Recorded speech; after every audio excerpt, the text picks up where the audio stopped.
Hello, my name is Paula Gardner. I'm a psychotherapist and counsellor working with business owners.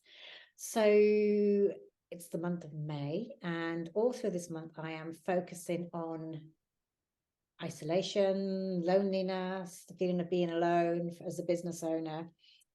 And I've talked about community and how we can join and embed ourselves within communities. But of course, there's another option, and that's creating your own, which is why I'm introducing my guest here today, Carol Perez, who's a community strategist.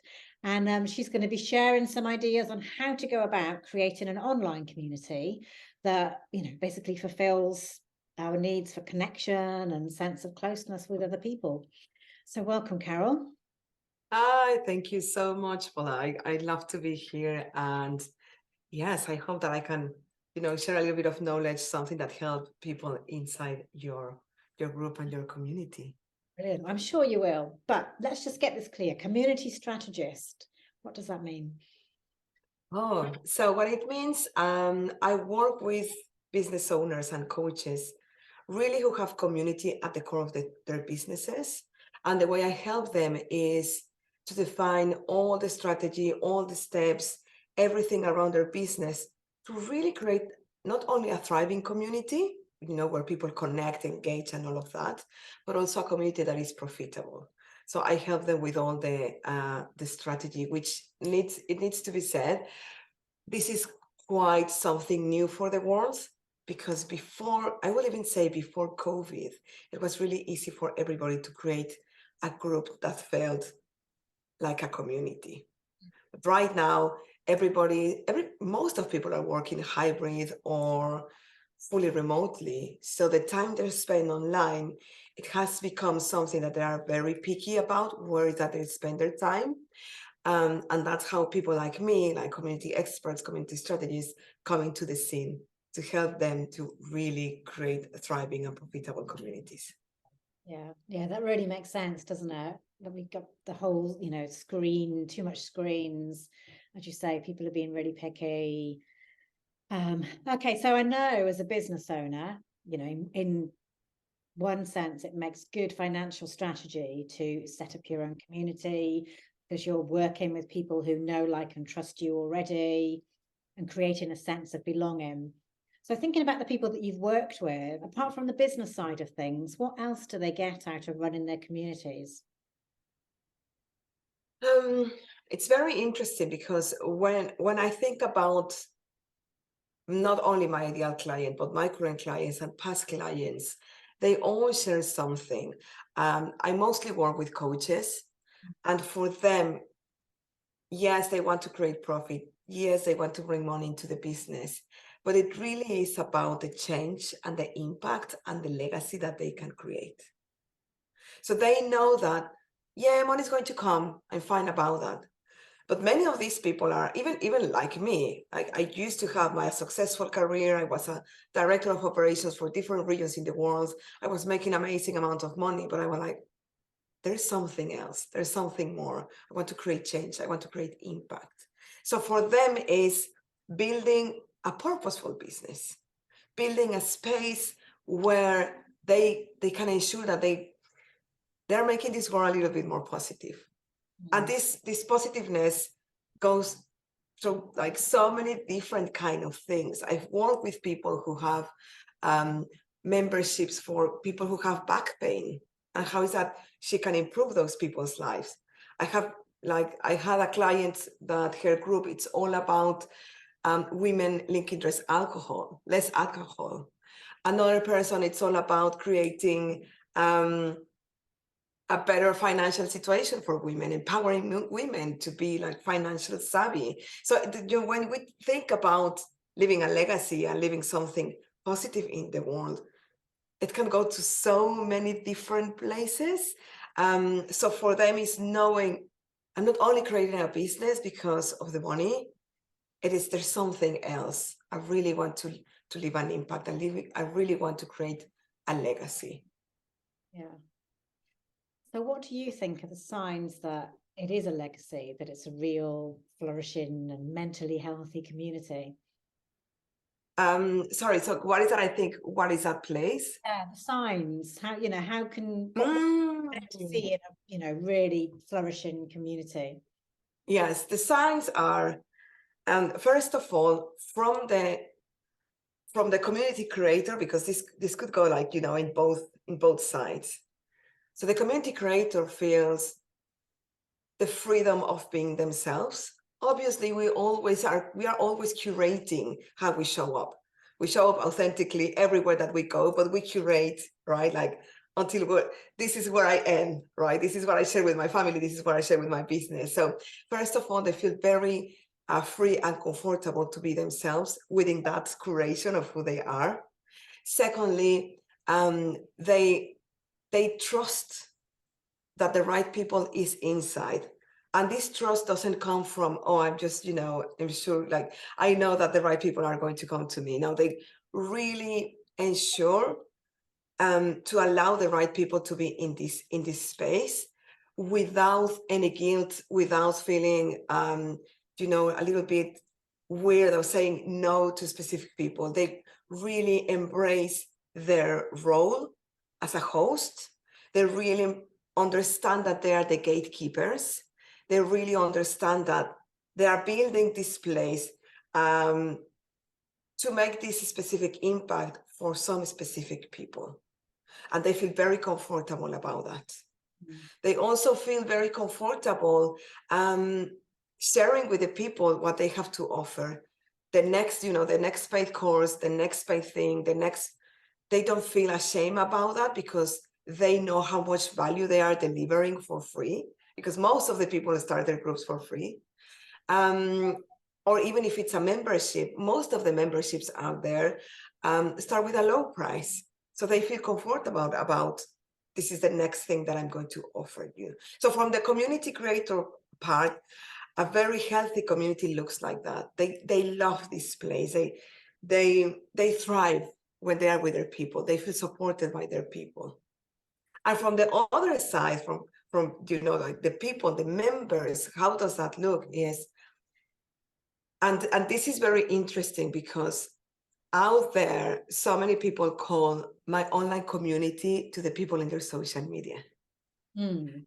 People who are really engaged with their Instagram. And in a way, it is true because that's the person's community, but it's not a community, if that makes sense. So a healthy community, when it is a group, what happens is people not only trust and support the host, they also trust, support, and see and comment in other people's things. It's when people feel that they belong. How is that you can see this is by people feeling comfortable about sharing things that are happening to them. It doesn't really matter what's the objective of the group, as I said. They can be so diverse. But when people know that this is the place online to say, I have a question, I have a problem, I have something to share, I saw this and I thought about you guys. Like when you have that, it's a very healthy place. It's a very, it is really a community. Yeah. Where people see this place to, I belong here, I see you, I support you. We do have a host, we have someone that is guiding us, but it's not only about that person. We are not, only commenting on that person's things. No, we are a collective. We are in this together. Whatever is the objective that they want to achieve, they know that they are together, walking through the path. Yeah. And I have seen that happen, and it's lovely when it does. Other people jump on people's posts and give advice and support. Yeah, it's not just the top, it's sort of a collaboration, isn't it? Exactly. Yeah. So let's say you are the person that starts this. Considering other people have to get involved and comment and post and share, how can you make that happen? Groups where it's like brushweed sort of flowing through and crickets going, and you don't hear anything. Yes. Yeah.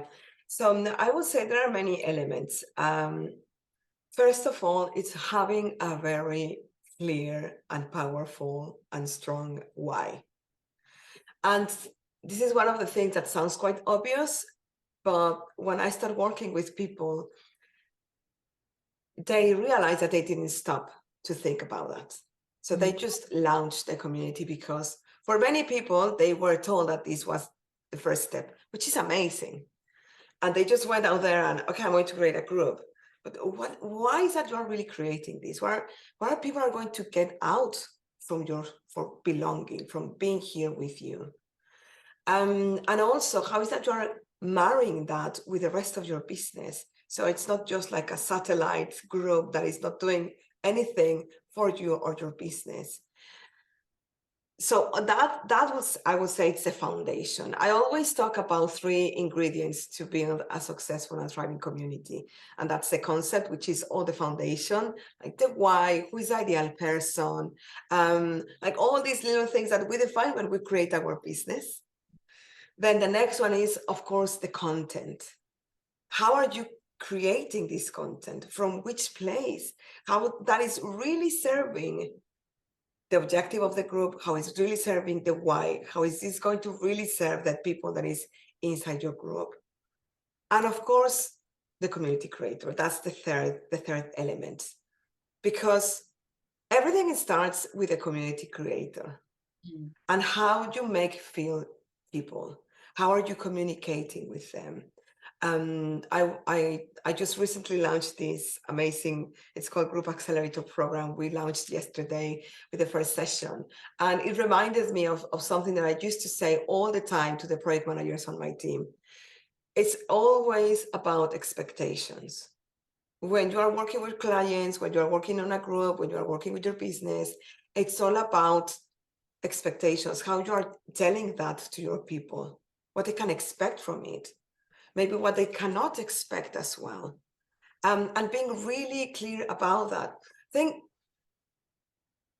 sometimes, and you say, how does we can create like people start commenting, and how is that we can get rid of the crickets? And it's really about a combination of these 3 things. Because you could have, for example, the strongest community creator, the strongest content. But if you don't have a strong foundation and people don't even know what they are doing there, they're not going to comment. So if you miss one of these elements, confusion is going to kick in. People wouldn't know, like, what is that I'm doing? What am I supposed to do here? And I always say to my clients, sometimes the smallest things, like the subtle changes, are the ones that could start like the whole, like a huge difference. Sometimes we just need to ask them, or we just need to remind them, you are here to ask questions. You are here to get support.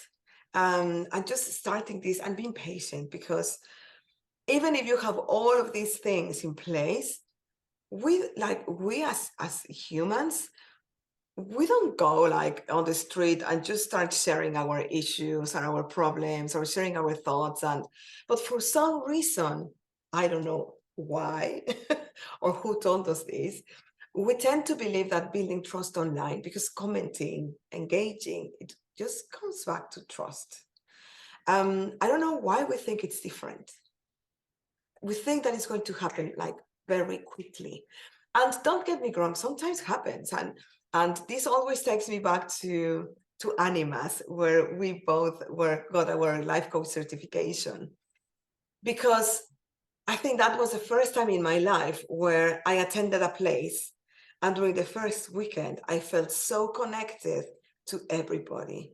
And I felt like so open to share things about myself. So yes, it can happen, right? Like the trust can happen immediately and you can start opening up. But in real life, you first meet someone, you see like, oh, I like this person, but can I trust that person? Do we have things in common? What are the things that I can share with this person? So I always say, every time that you want to share something, build something, whatever you want to do online, just think of what would you do in real life? Because we are still humans, unless people are trolls. Trolls, they don't care. They don't care. They just go and comment everywhere here and there. But we don't want that. Like, we want people to be like there commenting, sharing, feeling supported, supporting others. Yeah, so I don't know if that answered the question. Actually, one thing you mentioned was about patience. So just thinking about it, if you've got a community that just doesn't seem to be going, and sometimes it isn't down to you, it isn't down to the people, sometimes it's just, as you say, it's just not right. Like, how long do you think you should be giving it? 3 months, 6 months? If you're still trying to flog it in a year and nothing's happening, should you give up and start something else? What do you think? How long should we expect it to take? So here's the thing. So for some people, building a community it's going to be the right thing to do. For others, maybe not. Maybe they don't feel comfortable. However, here's the thing, and I don't know if you've noticed this, but the future for any business, any kind of business, is connection and community. So I will say how long? Whatever it takes. And the sooner you can hire someone like me, if you don't know, it's like, honestly, the better. Because if you look at companies like even Nike, Adidas, huge companies, they are going back to communities. If you go to your local store, you will see they have running clubs. They have yoga clubs. They deliver classes. They are going back to communities because they know the power of people loving your products, feel that they belong to something. People raving about what they love. And honestly, it's a way forward. And there are people who are probably listening to this and feeling super ready to launch. They feel comfortable with being a leader. They feel comfortable with being seen. They feel comfortable with the online world. Forget about Facebook, because people think that community is a synonym of Facebook group. It's not. You can create your community anywhere you want. The steps are going to be the same ones. The strategy, the consistency, all of that. So there are people that are like, yeah, I'm ready. What do I need to do? Like, tell me, I'm going to do it. And then we have other group of people who visibility is a huge thing. They don't feel comfortable with it. They feel scared about technology. They don't feel comfortable with being a leader. And if you look at these characteristics, they will need this, even if they don't want to open an online community. Because how people are going to trust them, how people are going to trust their business, is by this person being visible. Even if that means I'm selling cookies door to door, when people open the door, it's going to be very different. If I'm like, oh, would you like to buy a cookie? Then, oh my God, I love cooking because my grandma, she was always cooking like cookies or preparing cookies, and I'm just passionate about it, and they are healthy. And I always see you in the park with your kids, so I'm pretty sure that this is going to be great for you. If you're not ready to buy, just take this one, it's for free, blah, blah. The action is the same one, like knocking a door, trying to sell, but it comes from a very different place. So I would say, how long? Whatever it takes. And the sooner you can spot what things is stopping you and you do something about it, the better. And I say this with all my heart, because when so for people who are listening, so I was in the corporate world, then I got my certification as a life coach. I was doing my life coaching business until I changed to the online community world, because I realized, oh my God, I've been doing this for 10 years. I love it. I'm really good at it. So I'm going to change, now again to be like a different business. But when I started this life coaching business, coming from a corporate world, and a corporate world where I was visible, I was handling so many clients, like a huge team, global, all of those things. But when it came to, you need to be visible on social media, I just couldn't. I was really, and when I share this, sometimes some people laugh and some people get quiet.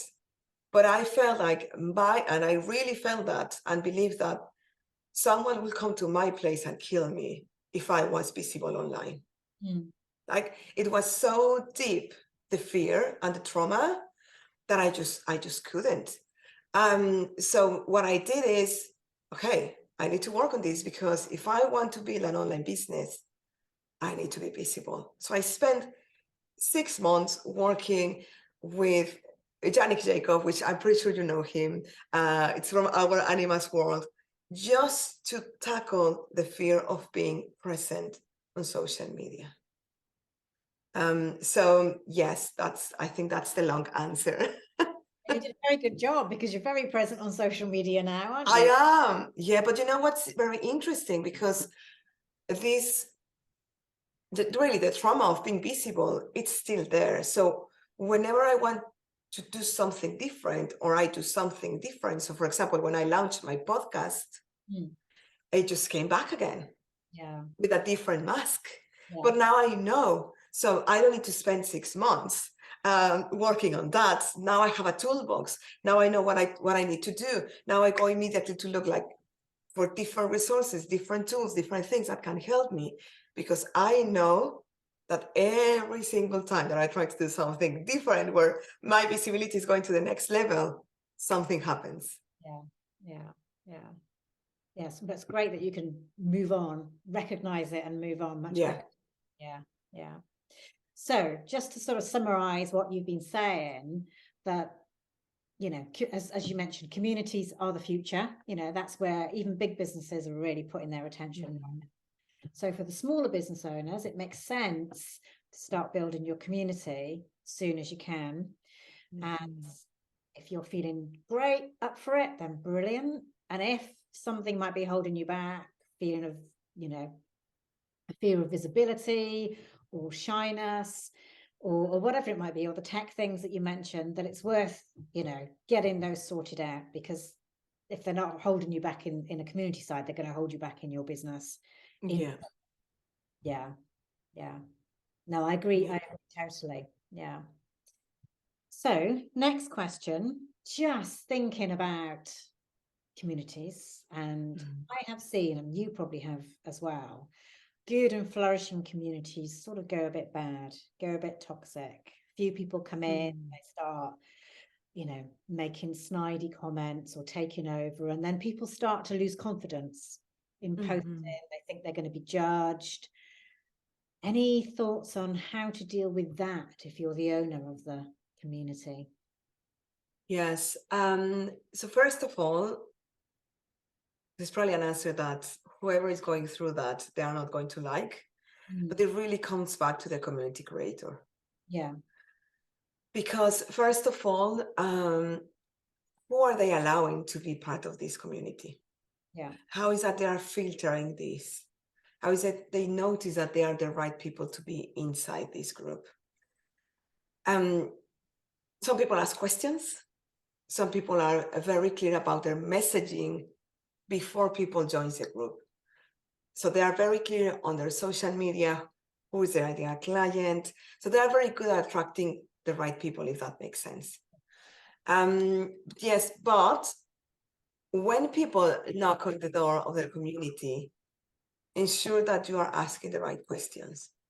Everybody focuses on, oh, I want to get their email address, which is great. Most of the time, people don't really answer that. Ask other questions and be really strong about that. If people don't answer, just go back and say, I'm so sorry. I saw I saw that you wanted to be part of this, but this is a place that I really take care of. I'm really curating this space. And if I share a lot of value, and if at this stage you aren't, if you aren't willing to share this with me, then I'm so sorry, but I can't be there for you. But if you think like, it all goes back to being humans and being super clear. So let's say that another thing, before I share this, another thing that can happen is we are changing all the time. And our businesses change and our communities change. we kind of forget about that. We forget how much it can impact our ideal client, our programs, our offers, our community.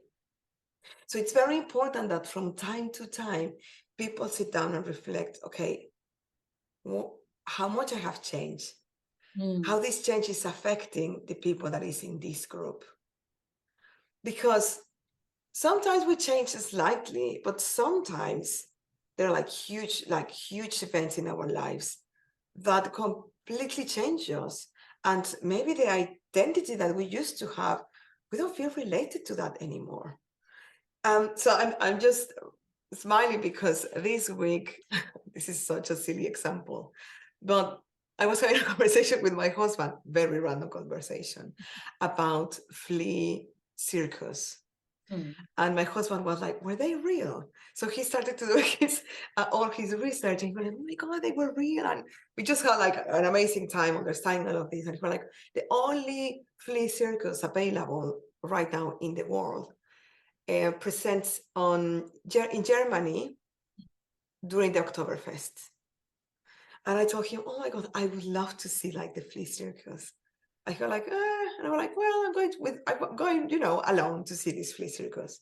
And then yesterday I was thinking, oh my God, in the past, I really wanted to go to the Oktoberfest. One of the things that you need to do in life. And then suddenly yesterday I was like, honestly, that doesn't sound appealing anymore to me because I don't drink that much anymore. I don't like to go to bed late. I was like, that's not me anymore. And these subtle things, because maybe before I used to talk a lot about drinking, let's say, and now I don't. I do drink, but it's like, oh my God, let's forget who am I because I need to escape my reality as I used to do. So those little things will impact your community. So when you realize that, it's all about being very loud and vocal. Who should be here? Who is this group for? Who am I? How much I have changed? And not feeling scared of losing people in your group. Every time that I start working with a client, that they come to me because their groups are crickets. They used to be super good, especially during COVID, but now there are dead spaces. We celebrate when people start leaving their online groups, because we only want the right people there. So if people notice that they are like the toxic person making comments, have a conversation with that person. Like, this is the objective of the group. That's why we are here. I don't understand what you're doing. What's going on? Maybe they just need love. They just need attention, honestly. And being very vocal about, this is what we're doing. This is for you. And the haters probably are going to leave. And if they don't leave, invite them to leave. This is your group. Don't be afraid. This is, and say it. I'm doing this because it's my responsibility as a community creator to ensure that this is a space for everybody to feel comfortable. And I can see that you don't feel aligned anymore. So I don't want to waste your time. Just I'm going to remove you from the group because clearly this is not the space for you.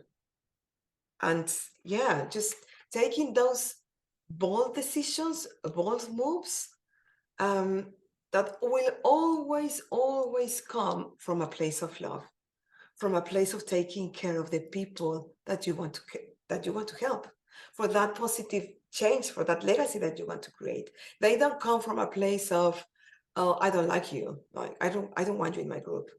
They come from a place, I can see how one person is breaking the peace.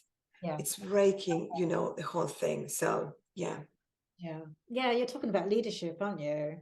Actually Absolutely. stepping up and taking responsibility for the group. Mm-hmm. And thinking about, you're talking about changes, evolution. So I've seen on Facebook groups, people have to answer questions, don't they? And these are the rules of the group. You tick that you abide by them. When I say involving, you may need to change them, or you may need to make a post in the group and say, actually, our direction is this now. And if you're not happy, then, Yeah. Yeah. Feel free to leave, and all the best to you. Yeah. Mm-hmm. Yeah. Yeah. Taking leadership, having the group's well-being at heart. Yeah. Always. Yeah. Good advice. All good advice. So obviously we've been talking about the groups and what they can do for you, the connection, that sense of belonging as a business owner. So what would be the benefits of starting your own group compared to joining other people's? Because obviously you can get some of those from joining another group. Why do you think it's so useful to have your own? Because first of all, it comes back to being the leader, being the expert, because when you are part of, and oh my God, belonging to another person's group, that's also very powerful. And it's also beautiful because you can just, take a step back, Yeah. and find that support. When you create your own, it goes back to, this is what I'm doing, this is who I am, this is what I know, this is what I'm going to share with you. It's about creating your own world and having fun and putting your rules.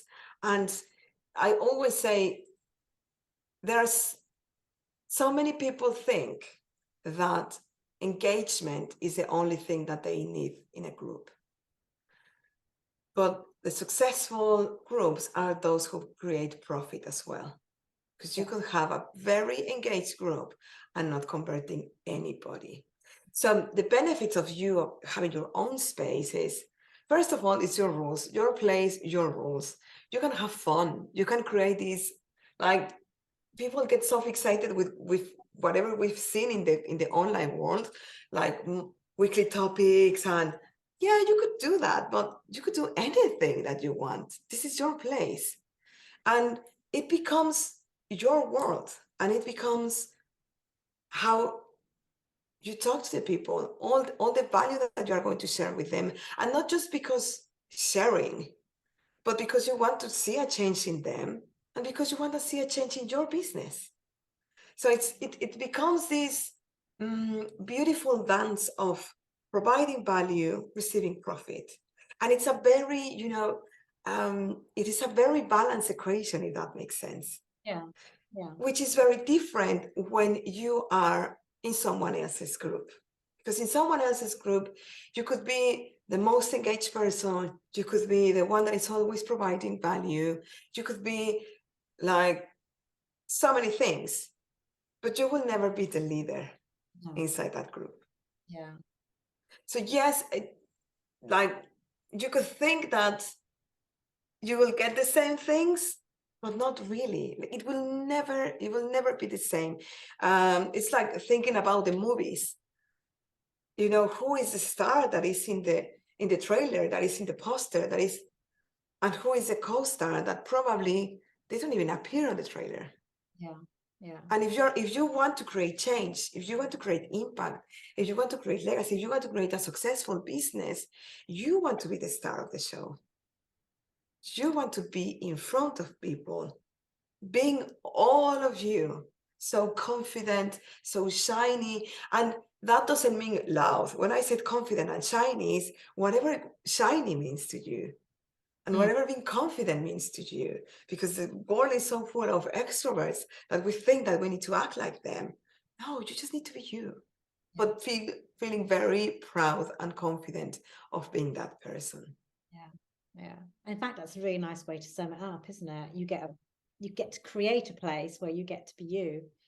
Yeah, have fun, because I always say to my clients, ensure that you are doing what you enjoy, because this is not a lifetime commitment, but it's a very long-term commitment.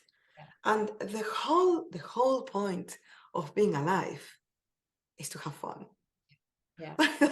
Like that's the whole point. That's the whole point of having our own business. Otherwise, I will be, working in the consulting IT world still, not having that much fun. No. Well, that in itself is a lovely reason to start a group, to have fun. So thank you, Carol. That's been really, really interesting. So tell people where they can get in touch with you. Yeah, so you can find me on Instagram as @the Carol Perez. On Facebook, it's the same thing. And I would say, if you are thinking, can I share something if people are interested? My website is, they are helping me to improve it. So right now it's not available. But if you want to launch a community or you want to improve your engagement, feel free to send me an email to carol@thecarolperez.com, Perez with a Z at the end. And let me know. I saw this on Paula's group, and I'm going to share it with you, whatever you need. I have a very amazing checklist for people who want to launch, and I have an amazing workbook for people who want to get more engagement in their groups. So yeah, that's it. Okay. Well, thank you so much, Carol. No problem. Thank you. It's my pleasure.